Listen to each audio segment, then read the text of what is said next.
الحمدللہ والصلاة والسلام علی رسول اللہ اما بعد۔ جامع ترمذی کی ایک روایت میں حضرت سیدنا اسامہ بن زید رضی اللہ تعالیٰ عنہما ذکر کرتے ہیں کہ ایک مرتبہ رات کے وقت میں نبی رحمت صلی اللہ تعالی علیہ وسلم کی بارگاہ میں کسی کام کے لیے حاضر ہوا تو نبی رحمت صلی اللہ تعالی علیہ وسلم باہر تشریف لائے۔ جب میرا کام ہو گیا تو میں نے دیکھا کہ نبی رحمت صلی اللہ تعالی وسلم کے پاس کمبل شریف میں کچھ ابھرا ہوا ہے، کچھ لپٹا ہوا ہے، تو میں نے عرض کیا کہ یا رسول اللہ صلی اللہ علیہ وسلم یہ کیا ہے؟ نبی رحمت صلی اللہ تعالی وسلم نے چادر ہٹا دی تو وہاں حضرت حسن مجتبی رضی اللہ تعالیٰ عنہ اور حضرت امام حسین رضی اللہ تعالیٰ عنہ موجود تھے۔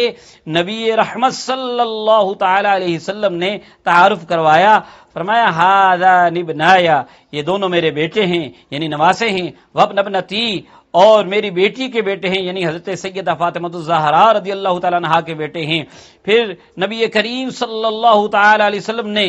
اس صحابی کے ذریعے تمام امت کو پیغام محبت دینے کے لیے یہ دعا اللہ کی بارگاہ میں عرض کی، اللہم انی احبہما، اے اللہ میں ان دونوں سے محبت رکھتا ہوں، فاحبہما، تو بھی ان دونوں سے محبت فرما، واحب من یحبہما، اور جو بھی ان سے محبت کرے تو ان سے بھی محبت فرما۔ تو اس حدیث شریف سے یہ پتہ چلا کہ حسنین کریمین نبی رحمت صلی اللہ علیہ وسلم کے بھی محبوب ہیں اور اللہ تبارک و تعالی کے بھی محبوب ہیں، اور قیامت تک جو ان سے محبت رکھے گا وہ بھی اللہ اور اس کے رسول صلی اللہ علیہ وسلم کو محبوب ہوگا۔